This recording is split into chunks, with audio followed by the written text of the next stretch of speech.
It's already noon. Are you okay with perfect? Well, thank you. Welcome everybody. Today is our first fall 2021 speaker series, and today we have the pleasure, the honor of hosting Dr. Lee Ohanian, an economist with UCLA and many other appointments in various prestigious organizations. So I am very happy to host him, and so Dr. Lee Ohanian has been working recently on some housing in California issues, and so he has asked me. He's got a limited time today, so he's got an appointment to head to at 12:45. So we're going to keep his presentation for the next 35 minutes, and then open to questions for about 10 minutes. So Dr. Ohanian, welcome. Thank you so much for attending today. Yeah, thank you. Thank you so much, AJ. It's a pleasure to join you all. My grandparents on my dad's side emigrated to the United States. They escaped Turkey in the late teens and made a home for themselves in the United States and actually settled in Fresno. Oh, and their wow. home was on L Street, and haven't been back for some time, but I always have a soft spot in my heart for Fresno and the Central Valley. And for those who are interested, I write a weekly column for the Hoover Institution about California economics and California economic policy. And one of the arguments I make is that non-coastal California, including the Central Valley, is really where we should be placing a lot of our interest in development, where costs are lower, land costs are lower, building costs are somewhat lower. And I've had some discussions with Senator Borges, who's a great advocate for the area and who has some great ideas about reforming policies such as CEQA. We'll get into that as we go through. Let me go ahead and share my screen with you. I've got a slide presentation, and AJ, if I can let me try to figure this out. I'm happy to share this with participants if they're interested. So I will email this to you later today, and feel free to distribute it. And I know that many of you are real estate professionals, builders, development professionals. I'll make sure to save some time at the end for questions, and I know I'll be able to learn as much and probably more from you as you do from me. Okay, so in terms of what I'll speak about today, I'll talk a bit about the scope of the problem. A lot of what I'll discuss is what I feel are land use regulations, construction regulations that have created an imbalance between supply and demand and have led to such rapidly rising prices in California. And I'll talk about CEQA, California Environmental Quality Act. I'll also talk about some other regulatory reforms, including zoning. And I'll talk about some of the political challenges to implementing policies. And we're seeing those political challenges playing out right now as Governor Newsom has recently signed SB9 and SB10, along with some other housing policies. Some of these have been controversial, and I'll talk about those a bit more. Okay, so just to set the stage, according to the California Association of Realtors, their most recent data is from August, which gives us about an $828,000 California median home price. And for those of us living in coastal California, I guess numbers like this, we've just become used to it. But I know that when I talk to people outside of California, I mention numbers like this, they're shocked. And I'm shocked when I think about the opportunity for my children to be able to buy a home in California. My oldest son just got married. He lives outside of Dallas, and he and his bride just purchased a 4,500 square foot home in a nice neighborhood just north of Dallas. Fairly small lot, about 7,000 square feet, but they paid, and the house was recently updated, and they paid $370,000 for that home. And if I were to pick up that home and place it in coastal California, it would be well into seven figures. And this is just to highlight just the problem that you're very acutely aware of that we're facing. And then when we look at the rest of the country, there's a $297,000 median price. And consequently, California is home to 10 of the 11 most expensive metro areas now in the country. Here's some numbers that I pulled off of CAR's report and some off of Zillow. In San Francisco, I can't get any sound out of it. Arnold, that's the thing when you buy that kind. Why did you buy a good? It is good. It's just are people having a hard time? doesn't show me where to put the sound. Okay, I think maybe someone's having a hard. We're okay. I think it's just one person, Dr. Ohanian. Okay. Well, I'll continue. So now, now let's look at some costs in what I'll call coastal California, and then in the red also interior California. So you see San Francisco is just out of touch at 1.85 million, Silicon Valley 1.6 million. Prices are low in Los Angeles, but it's such a large city, and there's some areas that are much farther from the coast. And 835,000. And then we compared to the Central Valley, 375,000 in Fresno, which was the latest from CAR, 515 Sacramento, and 328 for Bakersfield. So you see just the enormous divergence between housing prices in what I'll call coastal California and then in interior California. And this is one of the reasons I say why a lot of our policies really should be aimed at developing interior California, the Central Valley, where I think we will be able to create much better quality of life. There's only so many people we can squeeze into San Francisco, only so many people we can squeeze into San Jose. And so I'll continue along that line in a minute. And it's not just home prices, but rents are expensive. So I pulled some numbers off on rents. $3,000 median California monthly rent on new rentals, $1,200 at the national average, and California is home to 10 of the 12 most expensive rental markets in the country. So the problem we face is immediate and substantial. And these costs are creating financial distress among a lot of households. So the median California household income is $74,000. And given that number, just 34% of our households qualify for a conventional mortgage for that $828,000 home. Now, California has a slightly higher household median income than the rest of the country, but because housing prices are so much lower in the rest of the country, 71% of households in the rest of the country are able to qualify for that conventional mortgage. These calculations I made presume 20% down payment or 20% equity, and that's another high hurdle for most households to qualify for, particularly for young households that are just starting out, maybe with small children, even those with dual incomes. So for California, that 20% equity number means you've got $165,000 to put down on that home versus $60,000 for the rest of the country.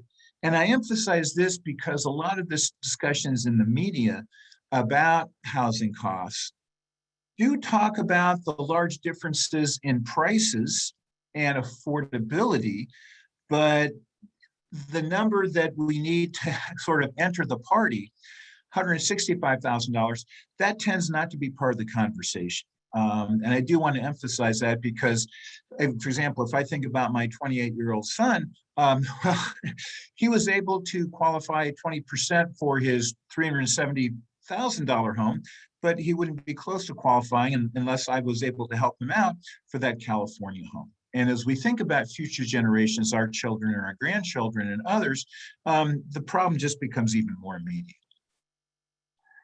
And it's not just those who are thinking of buying a home. 26% of California renters are rent burdened, meaning that their rental payments are in excess of 1/3 of their household income. 28% are severely rent burdened, meaning that at least half of their household income is used for rent. So we add up those two numbers together, and 54% of California renters face financial distress.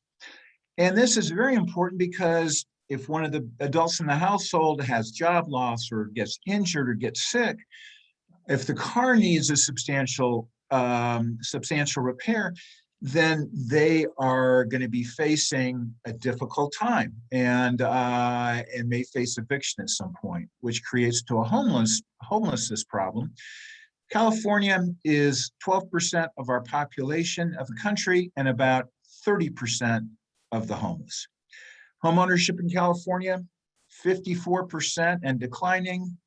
In the rest of the country, is nearly 70% and rising. And not surprisingly, people are leaving California.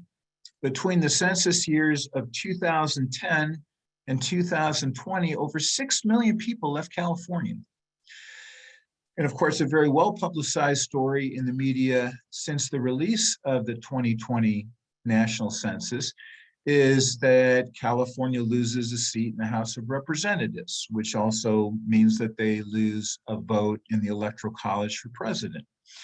So California joins the infamous group of Illinois and New Jersey and New York, which are three states that have been losing population in a relative sense for decades. So California is now among that group. And the main reason people give when they leave California is the cost of housing.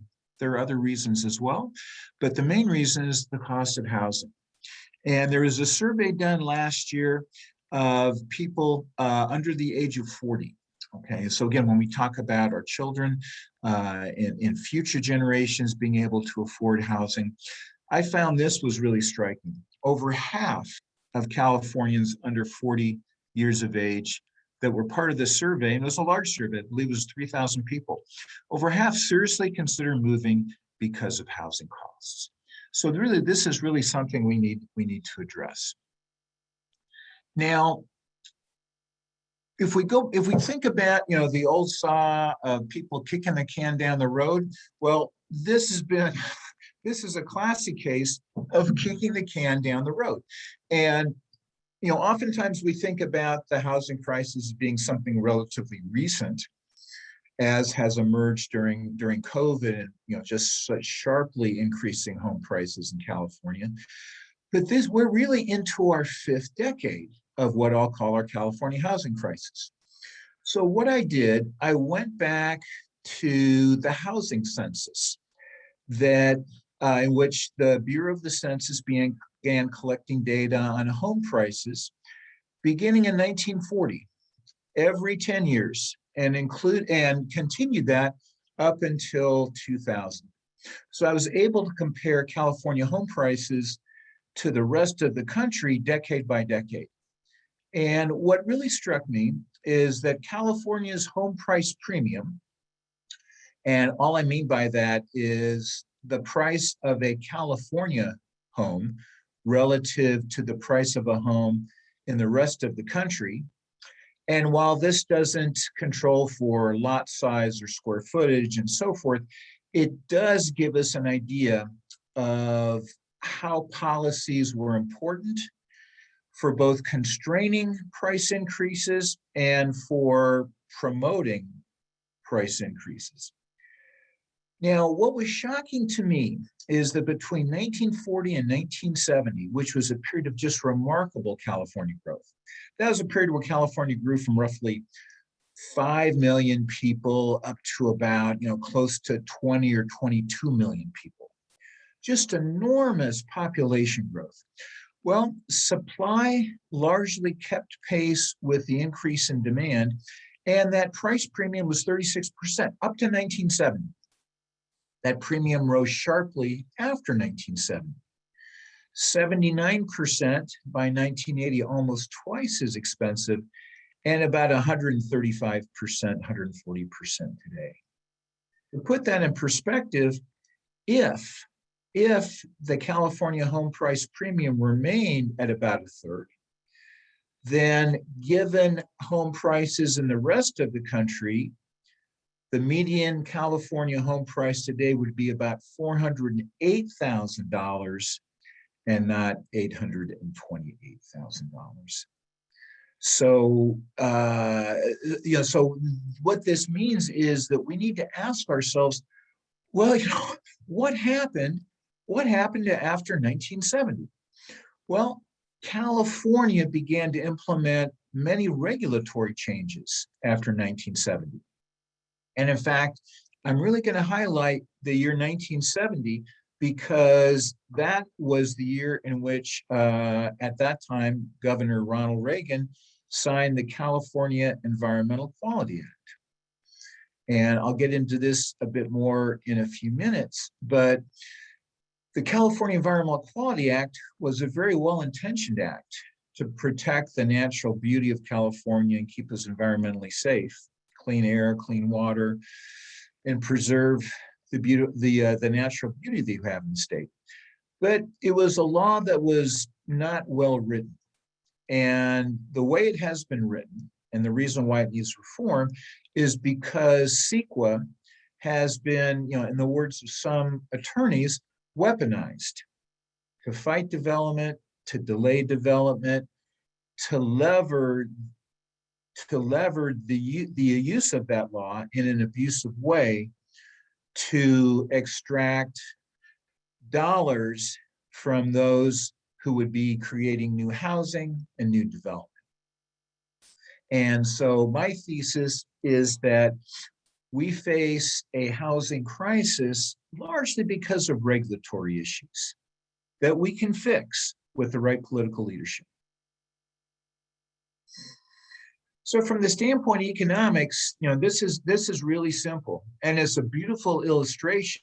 It's a tragic illustration of supply and demand, but that's what it is all about. The reason prices have skyrocketed is because supply hasn't come close to keeping up with the increase in demand. In fact, on a per population basis, California is last in the country next to Utah in terms of housing starts. So housing starts per person are the lowest in the country next to Utah. So why aren't we building more housing? Well, and I'd love to hear from, I know there's a number of folks from the real estate industry, from the construction and development industry, from the finance industry specializing in construction lending. I'd love to hear from you in a few minutes. Construction costs are very high. Building suffers from extreme delays. And in my view, those are the two main reasons why we have such an imbalance between supply and demand.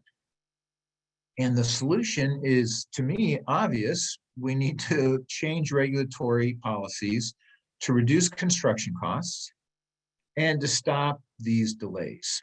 And I'll give you some examples of what I mean in a few minutes. And, we've been suffering through this for 5 decades. Besides going to graduate school outside of California, and my first jobs were at the University of Pennsylvania and University of Minnesota. Otherwise, I've lived all my life in California. I can remember, I'm old enough, sadly, to remember back in the day when housing prices started to accelerate substantially in the 1970s. And I would hear my mom and dad talk about, hey, are we going to be able to afford another house? So we need something new. We've been kicking the can down the road for a long time. We've been kind of dancing around this problem. And what is that something new? Well, to an economist, it seems straightforward. Politically, it's very, very difficult. We need policies that facilitate relatively free market solutions.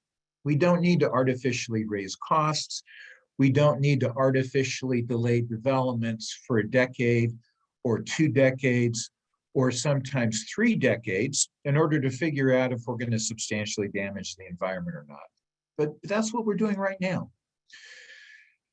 The problems are just supply and demand, and the current regulatory framework that we currently have is one that impedes the normal market forces of supply and demand, the normal forces that, for the most part, the United States, since our inception, has permitted to operate. We've essentially let supply and demand largely operate as they do since 1776. And that's the reason why the US is the leading economic power in the world, and is the reason why the US has largely an unparalleled record of economic growth for hopefully going on for 250 years that we hope will continue. No other country has the economic growth record that we do. And it's because for the most part, we've had sensible economic policies that make it efficient for suppliers to create and for consumers to buy, while at the same time offering the necessary protections. We no longer have that, at least in the context of building housing in California. Okay, so I think we need a new regulatory framework, and the 4 underpinnings are: CEQA needs major reforms. And in my brief remarks today, I won't be able to have time to go into these in detail, but I did write recently a very detailed paper for the Cato Institute on California housing reforms. And I will send that to AJ, and feel free to make that available to people. So there's a lot of detail, probably more than you'll ever want to know, in this report that I recently wrote for the Cato Institute. So number 1, CEQA. Number 2, zoning. And this is obviously a very political, very important political issue now. And all of the zoning discussions and recent legislation have been about building multifamily homes in neighborhoods that have been previously zoned as single family. And yes, we could benefit from multifamily homes. Yes, absolutely. But we need community buy-in. We can't be at war with each other. We can't be at war with those who live in a neighborhood and those who might be coming in and living in a multi-story apartment building. But there are ways around that. One of the ways is to reimagine cities, particularly reimagine blighted areas. So these are areas that everybody would like to see redeveloped. Buy up city blocks, tear down the old, and build new multifamily homes. We need to create a situation where there's win-win, where for the great majority of people in the area, there's something for everybody. Right now, people who are living in areas where they envision lots of multifamily homes coming in, they're upset because they don't want the current life they have to be changed. And more concretely, they worry about situations like parking. They worry about situations like sewage and water infrastructure, and for good reasons. They worry about situations such as, will the schools get overcrowded? Will the budget be expanded to allow new students in? These are all reasonable concerns people have. But going to areas of cities and neighborhoods that just have not kept up with the times can be a great way to expand housing supply. And I'd love to hear from folks who are involved with building affordable housing projects. And I call this affordable in quote marks because there's no affordable housing. It's certainly in coastal California. And what's ironic is that when I look at the per square footage cost of construction, taking into account not just the cost of building, but also the regulatory costs of having 80, 90, 100 lawyers from 10 different agencies be involved. Well, these affordable projects often cost something like $1,000 or more per square foot. And I did a home remodel in West Los Angeles not that long ago. And West Los Angeles is not an inexpensive area to build in. And I can certainly tell you, I'd love to hear from developers and those in construction. $1,100 a square foot, you can build something really pretty special for $1,100 a square foot.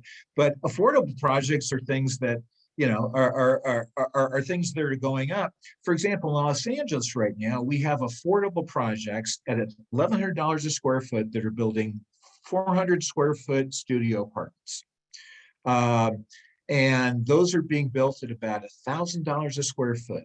So you go to the middle of Iowa or almost any state and say, hey, for $400,000, what kind of home can I buy? Nobody's going to say, no, you can buy a 400 square foot single apartment in the area we're thinking about. So just think about that, $400,000 to build a 400 square foot studio apartment. It just, to me, it strikes me as ridiculous. And there's no reason other than this really for regulations. Let me speak a little bit about SB9 and SB10, which are the two major housing bills passed by the state legislature and recently signed by Governor Newsom. SB9 says for potentially, in principle, for many single family zoned neighborhoods, you can split the lot, provided that the lot, I believe, is the split part is 1,200 square feet, very, very small. And you can put up to 2 duplexes per lot.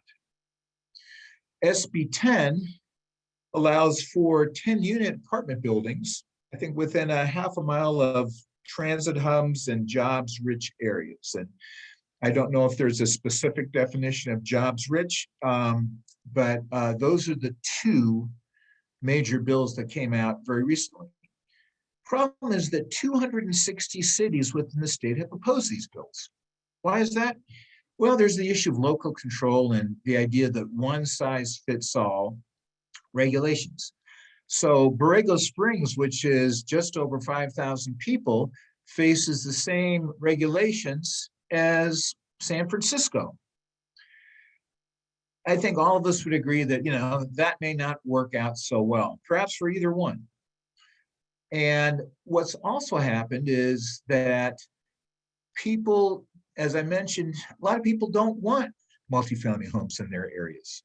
Well, to get at least some of those 260 cities on board, they have to find something desirable in the process. So we need to create development that incumbent families are excited about. Adding amenities in neighborhoods, mixed use construction that includes retail space, new recreation, makes it child friendly. We can't go to war with each other and pit existing residents with new residents. That's just not a recipe for success. And we've been kind of banging our head against the wall for many years. This year, those bills went through, but we're going to see some potential initiatives next year reverse those, and there's already been some lawsuits. There are already been some lawsuits filed around these. Now, SB 9 is unlikely to have a big impact. And why is that? Well, it's the high cost of building. The Turner Real Estate Center, which is a research center on housing at UC Berkeley, estimates only 4.5% of eligible lots will be able to afford this. One reason is because, well, if you have a mortgage, you just can't split the lot. You must own the home outright. So based on their estimates of asset positions and net worth, they find that only 95.5% of homes will not be able to do this.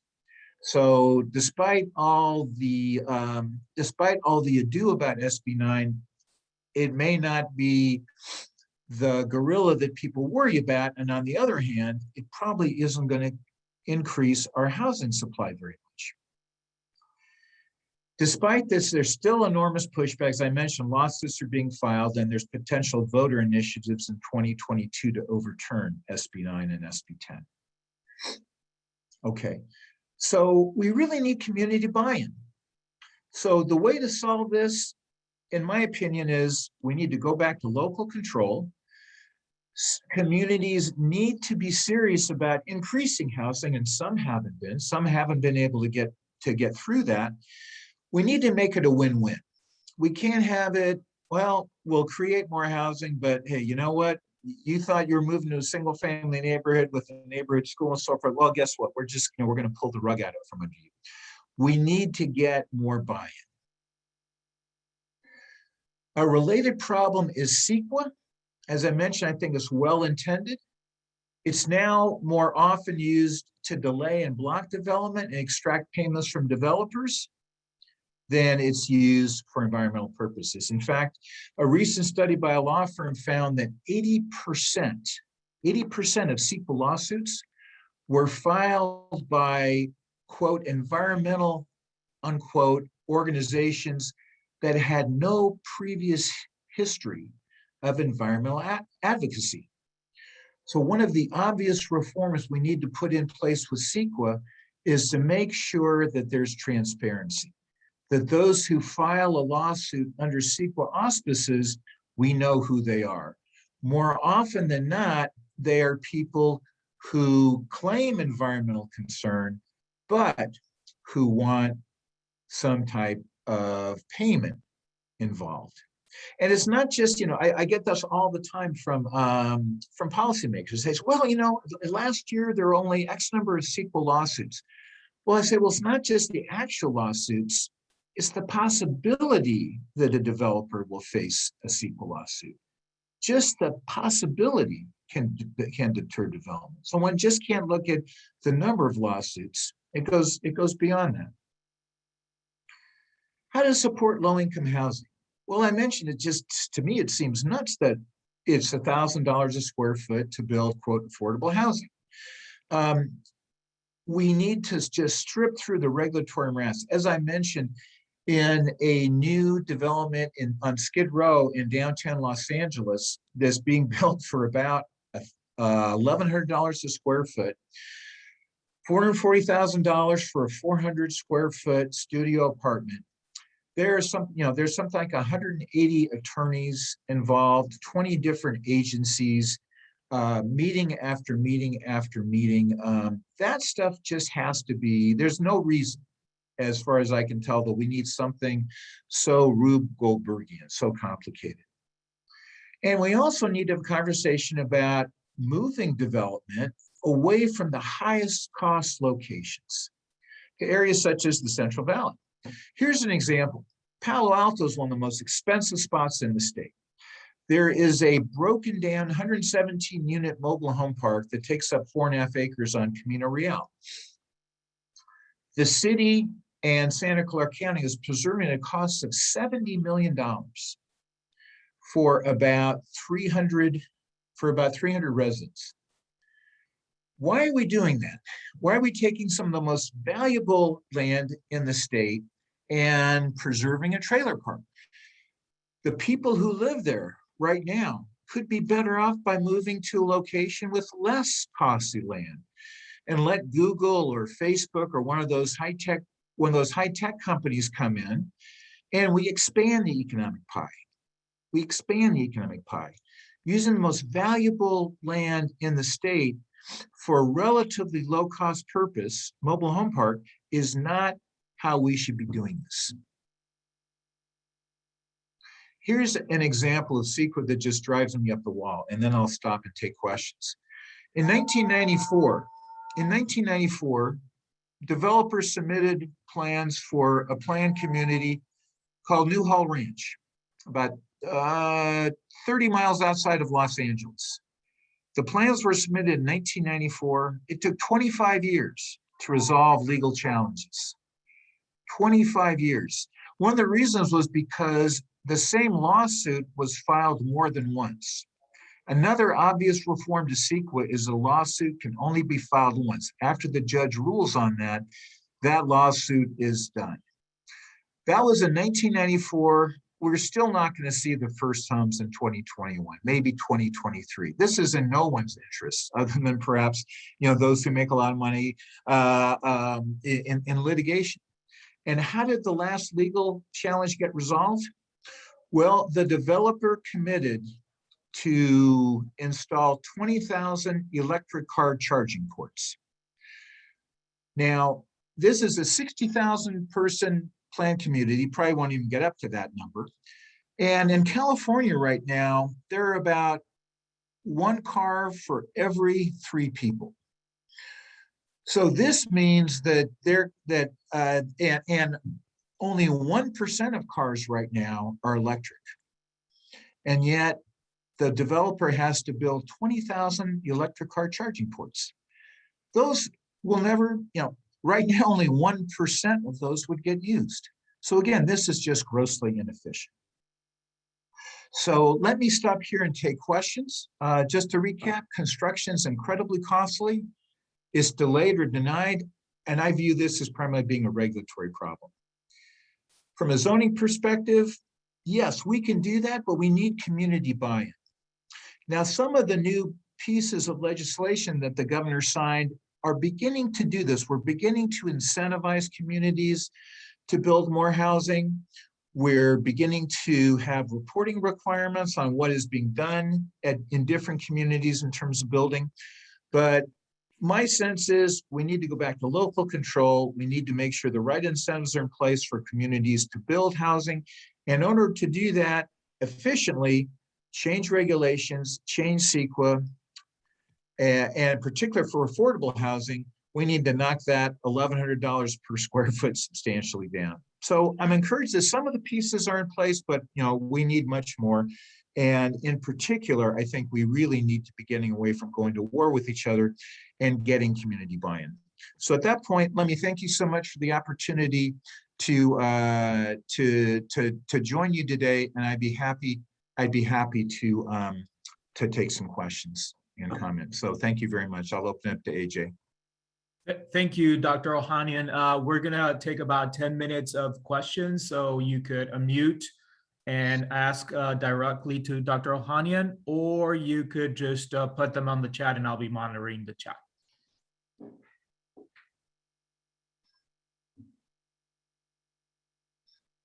Go ahead, Chin. Hi, Dr. Ohanian. This is Tim Fan. I'm an environmental economist at Fresno State. Thank you so much for your presentation. I've been involved in housing-related projects, but my work more focusing on the demand side. I also recently look at the housing equilibrium. So I look at the regulation, the land regulation you presented today, the land availability, and also the construction costs on the housing supply. So my question is, have you evolved or aware of any research looking at water consumption on housing supply?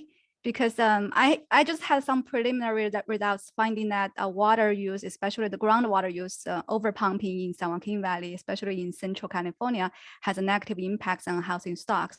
I think the many because of the housing availability, but I want to hear your insight and opinions. Yeah, thank you. Yeah, Chin, thank you so much for your question. Great question. Great question. What makes housing challenging and complex is that when we think about expanding supply, we have to think about water and infrastructure and public services. And in my opinion, California hasn't managed water so well. As an economist, I know I'm preaching to the choir here about potential market-based solutions. We, for example, we have farmland down in Imperial Valley, which grows alfalfa, which is one of the lowest valued crops on the market, and much of which we export. So it's almost like we're exporting water.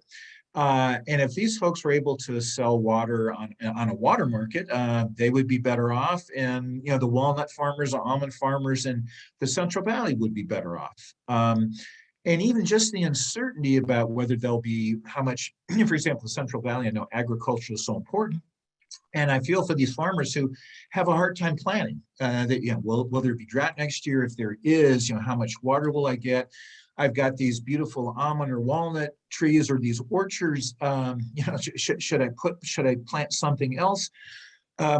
There's an economist, one of my colleagues at UCLA named Will Raffey, R-A-F-E-Y, and he's done a lot of research on the Australian water market, which I think is one of the best developed in the world, and it's particularly for agriculture. So he has a paper that I think is probably going to come out in the American Economic Review.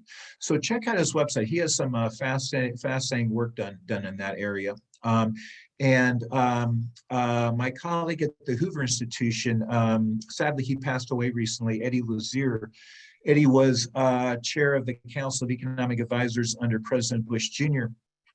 He has written about water as well. And obviously there's other environmental economists who've written about that topic. So yeah, we could do a much better job in terms of managing water demand, and we really don't make much use of the market process. And so I agree with you completely. That's something that's incredibly important, and it's really missing a lot from the discussion. We just can't build a lot more housing and expect that current water supplies and sewage supplies and school and all the other public services we need, all that stuff has to expand as well. So yes, yeah, thank you very much. Great question, and we can do much better. And then I think, yeah, thank you. There's a question, sorry, Dr. Ohanian, there's a question on the chat that I'd like to ask if that's okay. Sure, yeah, so that's from Ethan. Ethan, yes. Okay, so with respect to relocating, okay, so the question is respect to relocating people to lower cost areas. Does that burden these areas with disproportionately more people that have lower incomes and possibly less desirable skill sets? Central Valley also already has too few high income, highly skilled, highly educated people. This may exacerbate the existing challenges. Yeah, Ethan, really good question. That's a potential challenge. And when we think about development, including development in the Central Valley, it has to be considered from a holistic point of view. It just can't be, hey, let's build a lot more housing and see what happens. From my standpoint, and I'm pretty much a free market economist, the Central Valley, I think, is getting the short end of the stick in terms of its lobbying efforts and in terms of how many transfers it receives. Tax money goes into Sacramento, tax money comes out. So I see the potential of, to the extent that we're going to grow California, it's not going to occur in San Francisco, but potentially there's areas in the Central Valley and in parts of California that may not have much development already. I see those as potential pluses. So yeah, it just can't be, hey, let's build affordable housing and see what happens. We don't have enough engineers and doctors and lawyers and accountants. We already have a lot of people with strong backs who can do manual service jobs, but we don't need any more of this. So it really needs to enhance the entire community. And to the extent that people now, that remote work is more of a natural process since COVID, and people can work from their homes, what's intriguing is that a lot of people from the Central Valley, particularly the Stockton and Stanislaus areas, they commute to San Francisco and Silicon Valley, or they were before the pandemic, on a daily basis. Ironically, a lot of carbon emissions coming out of those cars, and lower quality of life for those folks. And to the extent that they're working for these high-tech firms in San Francisco, Silicon Valley, the extent that they can do those jobs at home, that's a great thing, because it puts them back in the community. And so I think you're spot on. Development just can't be building more housing. It's got to be planned. And I think we should be giving, some incentives to companies to move to areas like the Central Valley.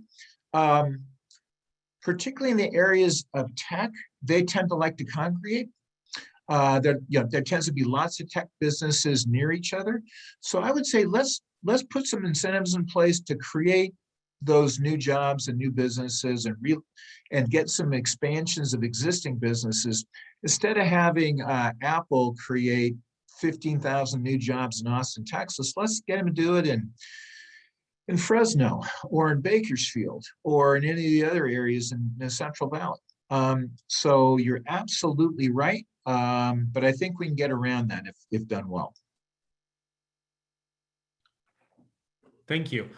Do you have time for just one more question that I have? Yeah, absolutely.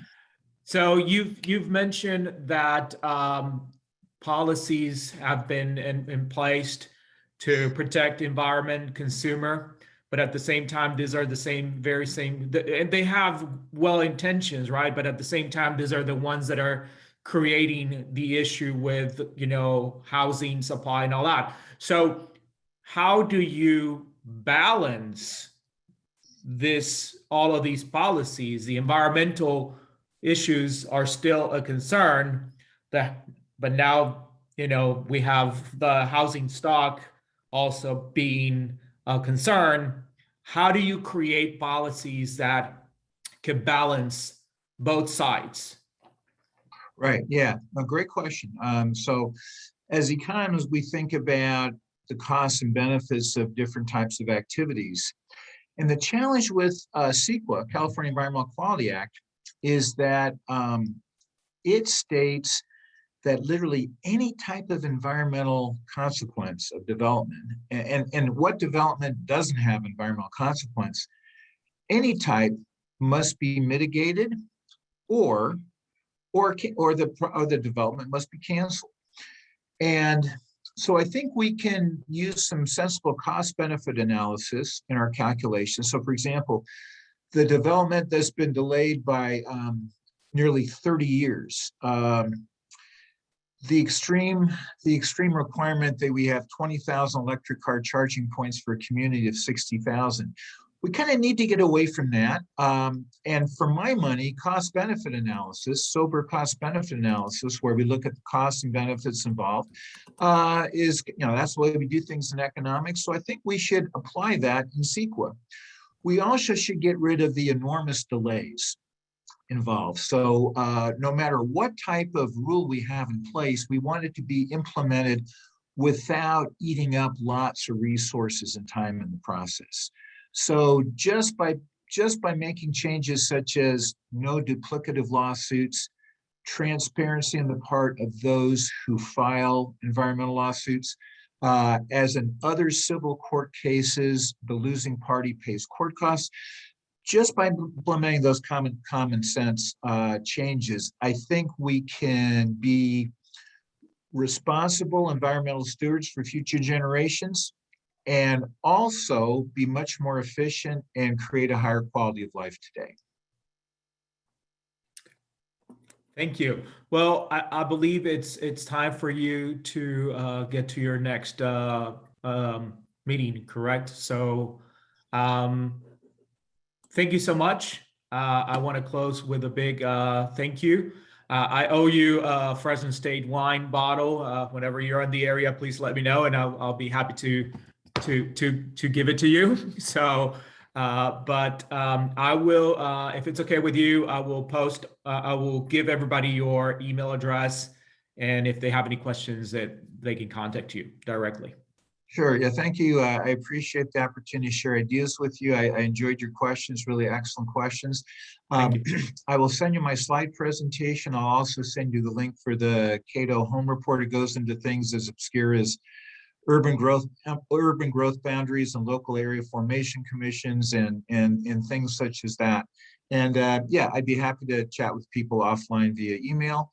And thank you again. My grandparents were actually involved in the raisin business, so I'll look forward to enjoying that bottle of wine. And I'm sorry to cut things a little bit short here, but I enjoyed my time with you, and I hope everybody stays well and has a good rest of the day. Thank you so much, Dr. Ohanian. Thank you. Thank you. Thank you so much, everybody else for coming in today. If you are not on our list of contacts, please feel free to leave your email on the chat box, and we can add you, and you'll get our newsletters and invitations to our next events and all that. So thank you so much for coming in today, and I look forward to seeing everybody next time. Thank you.